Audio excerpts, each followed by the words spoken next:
नमस्कार। आज हम परमहंस योगानंद जी के बताए कुछ खास तरीकों पर गहराई से बात करने वाले हैं। तरीके जिनसे घर की ऊर्जा को बदला जा सकता है ताकि आध्यात्मिक उन्नति हो सके। अक्सर लगता है ना कि भाई मेहनत तो पूरी कर रहे हैं पर जीवन जैसे रुका हुआ सा है। योगानंद जी मानते थे कि इसमें हमारे घर की जो ऊर्जा है उसका बड़ा हाथ होता है।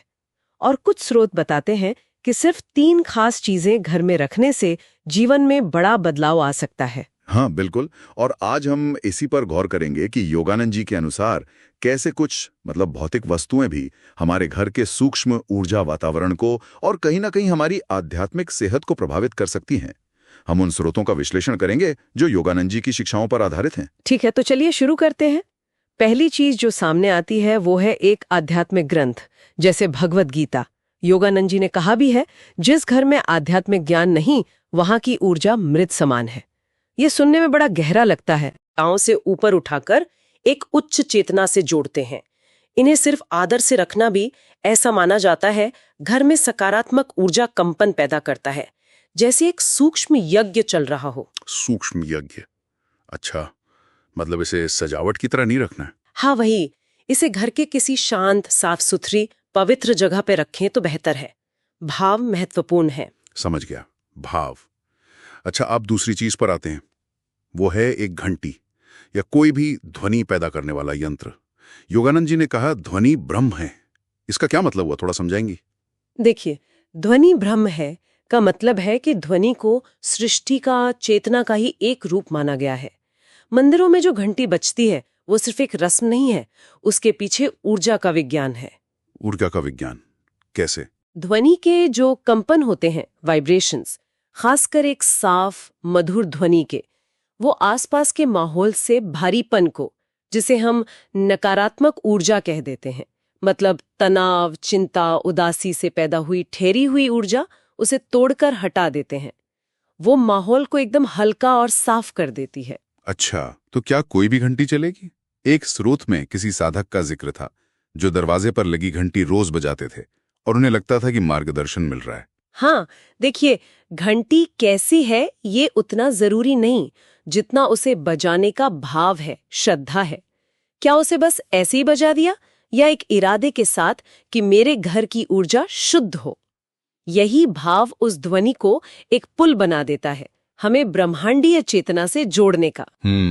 तो ये रोज घर की ऊर्जा को ताजा करने का एक आसान तरीका हो सकता है। बिल्कुल, या ध्यान में उतरने में भी मदद कर सकता है।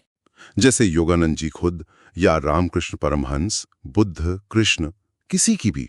योगानंद जी मानते थे कि अकेला महसूस करना एक बहुत बड़ी भूल है और गुरु की छवि एक मार्गदर्शन दे सकती है। हाँ, और स्रोत में एक छात्र की कहानी है जिसका जीवन कह सकते हैं योगानंद जी की तस्वीर से जुड़ने के बाद बदल लिया। वो बहुत निराश था, आत्महत्या तक के विचार थे मन में, पर तस्वीर पर ध्यान करने से उसे एक नई राह मिली। ये कैसे काम करता है? एक तस्वीर कैसे इतना असर डाल सकती है? देखिए, तस्वीर यहाँ एक माध्यम है, एक सेतु, सिर्फ एक कागज का टुकड़ा नहीं।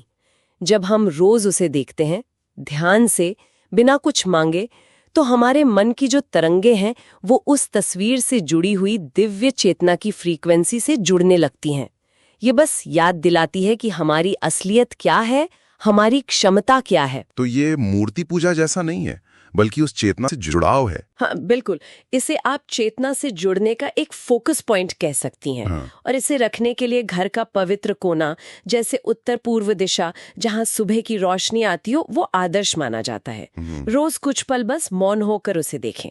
अच्छा, तो अगर हम तीनों को साथ में देखें, आध्यात्मिक ग्रंथ हमारे विचारों को सही दिशा देते हैं, उन्हें शुद्ध करते हैं। हाँ, घंटी या ध्वनि माहौल की ऊर्जा को जगाती है, साफ करती है। सही।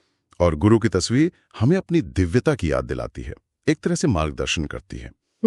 योगानंद जी के अनुसार ये तीनों मिलकर घर को वाकई एक पावर स्टेशन बना सकते हैं। बिल्कुल सही कहा आपने, ये तीनों मिलकर एक बहुत शक्तिशाली माहौल बना सकते हैं। पर यहाँ ये समझना जरूरी है कि ये वस्तुएं अपने आप में कोई जादू की छड़ी नहीं है। हाँ, ये तो है। ये शक्तिशाली उपकरण हैं, टूल्स हैं, हमारे अंदर के और बाहर के वातावरण को बदलने के लिए। इनका असली लाभ इन्हें जानने या बस घर में रख देने से नहीं मिलेगा, बल्कि श्रद्धा और नियमितता से इन्हें अपने जीवन में शामिल करने से। ये एक सक्रिय भागीदारी है अपनी ऊर्जा को बेहतर बनाने की दिशा में। तो ये थी वो 3 चीजें जिन्हें परमहंस योगानंद जी ने जीवन बदलने वाला बताया। इन्हें जानना एक बात है, पर असली बदलाव तो इन्हें अपनाने से ही आएगा। बिल्कुल।